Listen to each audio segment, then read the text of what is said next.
और बच्चों, क्या हाल चाल। क्या एग्जाम की तैयारी नहीं हुई है? अब तो एग्जाम के लिए दिन बहुत ही कम बचे हैं और इतने सारे सिलेबस, इतने सारे चैप्टर्स कैसे कंप्लीट करें? तो चिंता की कोई बात नहीं। आपको 10 दिन कम से कम अपने आप के लिए देना होगा और इन 10 दिनों में हम कोशिश करेंगे कि आपके सारे कॉन्सेप्ट क्लियर कर पाएं और अपने मैथ सब्जेक्ट में आप अच्छे नंबर ला पाओ, क्योंकि हम स्टार्ट करने वाले हैं 10 डेज का क्रैश कोर्स जो कि क्लास 10th के सीजी बोर्ड के स्टूडेंट्स के लिए होगा। और जैसा कि आपको पता है कि ये क्रैश कोर्स मैथ सब्जेक्ट के लिए होगा। हाँ, एक बात और कि ये कोर्स उन लोगों के लिए नहीं है जिन्होंने साल भर मेहनत की, साल भर पढ़ाई की और सारी चीजें कंप्लीट करने के बाद अब उनका टाइम रिवीजन का आया हुआ है। ये कोर्स उनके लिए है जिन्होंने किसी रीजन से अपने कोर्स को कंप्लीट नहीं कर पाए या पढ़ाई नहीं कर पाई, तो इस क्रैश कोर्स के थ्रू वो अपने मैथ सब्जेक्ट में अच्छे नंबर ला सकते हैं। तो चलिए थोड़ा गौर करते हैं कि इस क्रैश कोर्स का स्ट्रक्चर कैसा होने वाला है। तो ये कोर्स 15 Feb से स्टार्ट होने वाला है, जिसमें कि आपको शेड्यूल दिखाई दे रहे होंगे कि आपका फर्स्ट चैप्टर, सेकेंड चैप्टर ये जो है आपका 15 Feb को स्टार्ट हो जाएंगे, जो कि आपका टाइमिंग रहेगा 6 PM का। 16 को chapter number 3 and chapter number 5 यानी कि क्वाड्रेटिक इक्वेशन और रेशियो एंड प्रोपोर्शन चैप्टर जो है आपका किया जाएगा। 17 Feb को चैप्टर नंबर 4 यानी कि अरिथमेटिक प्रोग्रेशन किया जाएगा, जो कि लॉन्ग चैप्टर है। 18 Feb को आपका chapter number 6 and chapter number 7 होने वाला है। 19 Feb को आपका बैंकिंग एंड टैक्सेशन होने वाला है। नेक्स्ट में 20 Feb को आपका chapter number 9 and chapter number 10 यानी कि ट्रिग्नोमेट्री के चैप्टर्स होने वाले हैं। 21 को आपके चैप्टर 11 सिमिलैरिटी इन ज्योमेट्रिकल शेप्स होने वाले हैं। 22 को सर्कल और ज्योमेट्रिकल कंस्ट्रक्शन से रिलेटेड चैप्टर होंगे। 23 को आपका सरफेस एरिया एंड वॉल्यूम होगा एंड 24 को आपका चैप्टर नंबर 14 यानी कि proof of mathematical statement and chapter number 16 data analysis होने वाला है। इसमें हम बहुत सारे आपको क्वेश्चंस कराएंगे और कुछ क्वेश्चंस आपको हम पीडीएफ के थ्रू देंगे जिसको आपको प्रैक्टिस करना होगा। अब भाई अच्छे मार्क्स लाने हैं तो ये चीज तो करना ही होगा। नेक्स्ट है, ये हमारा सिलेबस है। आपकी जानते हो कि इतने सारे चैप्टर्स हमारे बुक में दिए हुए हैं और इन सारे चैप्टर्स को हमको 10 डेज में कंप्लीट करने हैं। आगे देखा जाए तो ये एक ब्लूप्रिंट है जो कि आपको दिखाई दे रहा होगा, जो हिंदी लैंग्वेज में आपको दिखाई दे रहा है। ये ब्लूप्रिंट आपका सीजी बोर्ड की तरफ से आया हुआ है और ये आपका मेन जो ब्लूप्रिंट है जो कि हमने आपके लिए बनाया हुआ है कि किस तरह से आप पढ़ाई करेंगे, कौन कौन से क्वेश्चंस आपको, कितने मार्क्स के क्वेश्चन आपको अटेम्प्ट करने होंगे।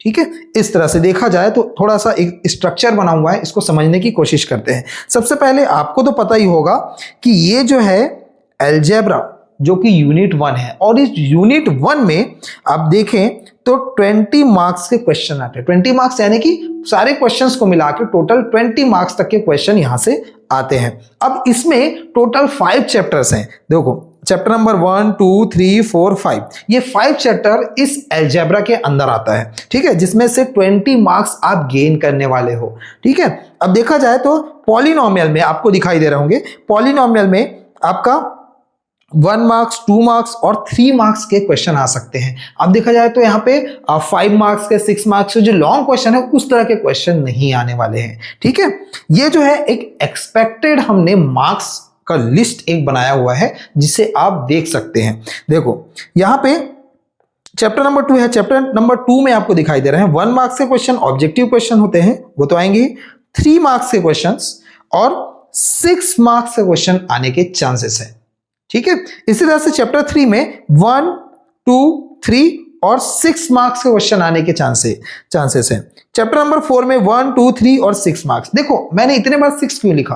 देखो हमको तो पता है कि एग्जाम में ओनली 2 ही क्वेश्चन ऐसे आएंगे जो कि 6 मार्क्स के होंगे, लेकिन मैंने तो यहाँ पे सारे में 6 मार्क लिखे। अब ऐसा मैंने क्यों लिखा? क्योंकि देखो यहां से 6 मार्क्स का एक क्वेश्चन आना तय है। ठीक है। अब वो हो सकता है कि चैप्टर नंबर 2 से पूछ रहा हो, चैप्टर नंबर 3 से पूछ रहा हो, या चैप्टर नंबर 4 से पूछ रहा हो। ठीक है, तो किसी भी चैप्टर से 2, 3 या 4 चैप्टर से किसी से भी एक 6 मार्क्स का क्वेश्चन आ सकता है, तो आपको इसे अच्छे से प्रिपेयर करना होगा। ठीक है, नेक्स्ट है आपका कोऑर्डिनेट ज्योमेट्री। अब देखो कोऑर्डिनेट ज्योमेट्री में 2 चैप्टर्स आते हैं, कोऑर्डिनेट ज्योमेट्री और आपका आता है ग्राफ, ये 2 चैप्टर्स होते हैं। अब ये तय मान के चलो कि ग्राफ से एक क्वेश्चन आना ही है, जो कि 4 मार्क्स का क्वेश्चन आता ही है, और बहुत ही इजी यहां पे ग्राफ दिया हुआ है, कोई दिक्कत नहीं होगा आपको बनाने में, और आराम से आप मार्क्स यहां से गेन कर सकते हैं। ठीक है, चैप्टर नंबर 6 जो है कोऑर्डिनेट ज्योमेट्री, यहां से देखो 1 मार्क्स के 2 क्वेश्चंस, 2 मार्क्स के 1 क्वेश्चन और 4 मार्क्स का 1। ठीक है, कैसे देखो, अगर ग्राफ से एक क्वेश्चन आया हुआ है, ठीक है, तो उसी के क्वेश्चन और के फॉर्म में आपका कोऑर्डिनेट ज्योमेट्री में दे सकता है। ठीक है, इस तरह से, और 1 और 2 मार्क्स के क्वेश्चंस तो आएंगे ही। ओके, क्लियर बात। अब देखो कॉमर्शियल मैथमेटिक्स, कॉमर्शियल मैथमेटिक्स में आपके होते हैं बैंकिंग एंड टैक्सेशन। ठीक है, जहां से ये मान के चलो 5 मार्क्स का एक क्वेश्चन डन है, जो कि आएगा ही। ठीक है, अब देख लो यहां पे 1, 1 और ये 5 लिखा हुआ है। ठीक है, तो 1 मार्क्स के 2 क्वेश्चंस आएंगे, यानी कि ऑब्जेक्टिव क्वेश्चंस आएंगे, चाहे वो फिलअप में हो सकते हैं, चाहे ट्रू फॉल्स में हो सकता है। ज्यादातर फिलअप और ट्रू फॉल्स में पूछा जाता है यहां से क्वेश्चन। ठीक है, अब यहां पे एक 5 मार्क्स का क्वेश्चन है। अब ये तो तय है मान के चलो कि आपका टैक्सेशन का एक क्वेश्चन आपको करना ही होगा, और रिकरिंग डिपॉजिट और फिक्स्ड डिपॉजिट के जो क्वेश्चन बनते हैं उसमें से एक क्वेश्चन आ सकता है। तो ये दोनों क्वेश्चन और में आपको पूछ सकता है, चाहे आप टैक्सेशन के क्वेश्चन बनाओ, चाहे आप फिक्स्ड डिपॉजिट या रिकरिंग डिपॉजिट, जो भी क्वेश्चन आता है वहां से क्वेश्चन बनाओ। ठीक है, तो इस तरह से आपका 5 मार्क्स कंफर्म हो सकता है। नेक्स्ट में चलते हैं, यहां पे नेक्स्ट है 4th नंबर ट्रिग्नोमेट्री। ठीक है, ट्रिग्नोमेट्री में आपके 2 चैप्टर हैं, एक तो ट्रिग्नोमेट्री होता है जिसमें कि इक्वेशंस आइडेंटिटीज हैं, और यहां पे चैप्टर नंबर 10 जिसमें कि हाइट एंड डिस्टेंस है। ठीक है, अब इसमें से जो है एक क्वेश्चन 6 मार्क्स का आता ही है ट्रिग्नोमेट्री से। ठीक है, 2 ही चीज है, अलजेब्रा से 6 मार्क्स का और ट्रिग्नोमेट्री के 6 मार्क्स का, ये क्वेश्चन आता ही है। ठीक है, कंफर्म मान के चलेंगे। देखो 6 मार्क्स में क्या हो सकता है, यहां पे ट्रिग्नोमेट्री का एक क्वेश्चन आपको पूछ सकता है, प्रूव दैट वाले क्वेश्चन या सॉल्व द इक्वेशन क्वेश्चन, इस तरह के। और आपको हाइट एंड डिस्टेंस में एक क्वेश्चन आपका आना है, जो कि 6 मार्क्स का हो सकता है। दोनों क्वेश्चन और में पूछ सकते हैं। ठीक है, तो आपको कंफर्म करना होगा यहां से मार्क्स, और यहां पे 1 मार्क्स के 2 क्वेश्चन आएंगे, यानी कि 2 ऑब्जेक्टिव क्वेश्चन आएंगे ट्रिग्नोमेट्री से, और 2 मार्क्स के क्वेश्चन आएंगे। ये सारे जो है 1 मार्क्स और 2 मार्क्स वाले क्वेश्चन वो ट्रिग्नोमेट्री, इक्वेशन और आइडेंटिटी वाले चैप्टर से आएंगे। ठीक है, आपका हाइट एंड डिस्टेंस से ओनली 6 मार्क्स का क्वेश्चन दिखने वाला है। ओके, क्लियर बात।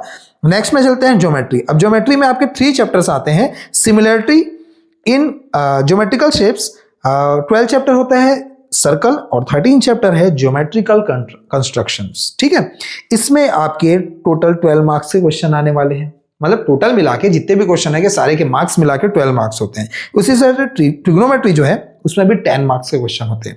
ठीक है ना, अब देखो यहां से आपके 4 मार्क्स के क्वेश्चन आने तय हैं। क्लियर बात। ज्योमेट्रिकल कंस्ट्रक्शन यहां से जो है सिमिलरिटी से 4 मार्क्स के क्वेश्चन आपके आ सकते हैं। ठीक है, और सर्कल से 4 मार्क्स, तो हो सकता है सर्कल से पूछ रहा हो 4 मार्क्स, या सिमिलरिटी वाले चैप्टर से 4 मार्क्स पूछ रहा हो, दोनों में से कोई भी हो सकता है। तो आपको 4 मार्क्स क्वेश्चन को प्रिपेयर करना है। ठीक है, उसी तरह से 3 यहां पे ऑब्जेक्टिव क्वेश्चंस आते हैं। ठीक है, 3 ऑब्जेक्टिव क्वेश्चन आपको देखने को मिलेगा, चाहे वो एमसीक्यू क्वेश्चन हो, चाहे फिलअप हो, चाहे ट्रू फॉल्स हो। ठीक है, नेक्स्ट में है आपका 14 नंबर चैप्टर, जिसमें कि अच्छा एक चीज मैंने बताना भूल गया, कंस्ट्रक्शन से एक 5 मार्क्स का क्वेश्चन तय है आना ही है, चाहे वो इन सर्कल क्वेश्चन हो, चाहे सर्कम सर्कल क्वेश्चन हो, चाहे फिर सिमिलर ट्रायंगल ड्रॉ करने वाला क्वेश्चन हो। इसमें से एक क्वेश्चन 5 मार्क्स का आपका आएगा ही, आपको इसको छोड़ना ही नहीं है। ठीक है, नेक्स्ट है 14 chapter proof of mathematical statement. इसमें कुछ ज्यादा नंबर के क्वेश्चन नहीं आते, एक तो आपका आएगा 1 मार्क्स वाला क्वेश्चन, एक आपका आएगा 3 मार्क्स वाला क्वेश्चन। ठीक है, ये 2 क्वेश्चन आपको देखने को मिलेंगे। उसके बाद है मेंसुरेशन। मेंसुरेशन में आपका आता है chapter surface area and volume of shapes, geometrical shapes. ठीक है, अब इसमें आपके जो है टोटल देखा जाए अगर, अच्छा यहां पे जो है थोड़ा सा ये जो है आपका रहेगा प्रूफ ऑफ मैथमेटिकल स्टेटमेंट में 3 और ये 4 मार्क्स के क्वेश्चन होंगे। यहाँ पे आपका हो जाएगा 7 और 8 मार्क्स होगा, और यहाँ पे आपका 6 मार्क्स होगा। ये थोड़ा सा करेक्शन करना था, ठीक है, क्लियर बात। अब देखो यहाँ पे देखा जाए तो देखो 1 मार्क्स क्वेश्चन, 3 मार्क्स के क्वेश्चन और 4 मार्क्स के क्वेश्चन जो है यहां से आने वाले हैं सरफेस एरिया एंड वॉल्यूम से। वो तो तय है, यहां पे एक ही चैप्टर है जो कि जहां से 8 मार्क्स आप गेन कर सकते हैं। 4 मार्क्स वाले क्वेश्चन, 3 मार्क्स वाले क्वेश्चन और 1 मार्क्स वाले क्वेश्चन इस चैप्टर से आने वाले हैं, ठीक है। 16 नंबर चैप्टर है। इसमें से देखो 4 मार्क्स का एक क्वेश्चन आपको दिखाई दे रहा है, जिसमें से तय है कि आपका मीन, मीडियन और मोड में से कोई भी क्वेश्चन आ सकता है। और ये और में क्वेश्चन आ सकता है, तो चाहे तो हो सकता है कि पूछा जाए कि और में आपका या तो मोड हो या मीडियन हो, या मीन हो मीडियन हो, या फिर मीन या मोड हो, जो भी हो आपको और में 2 क्वेश्चन पूछ सकते हैं, जिसमें से एक क्वेश्चन आपको करना है। यहां से आप अच्छे से स्कोर कर सकते हैं मार्क्स, ठीक है।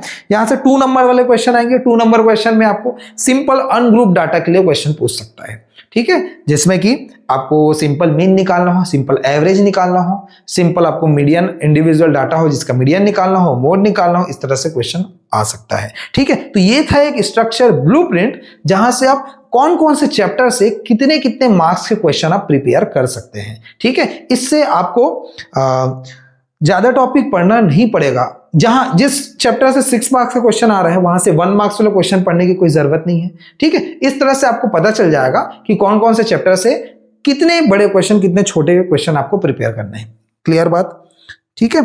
तो ये क्लास जो है आपका 15 फेब से स्टार्ट हो रहा है, और इसे आप हमारे ई पॉइंट क्लास 10 के YouTube चैनल पे देख सकते हैं।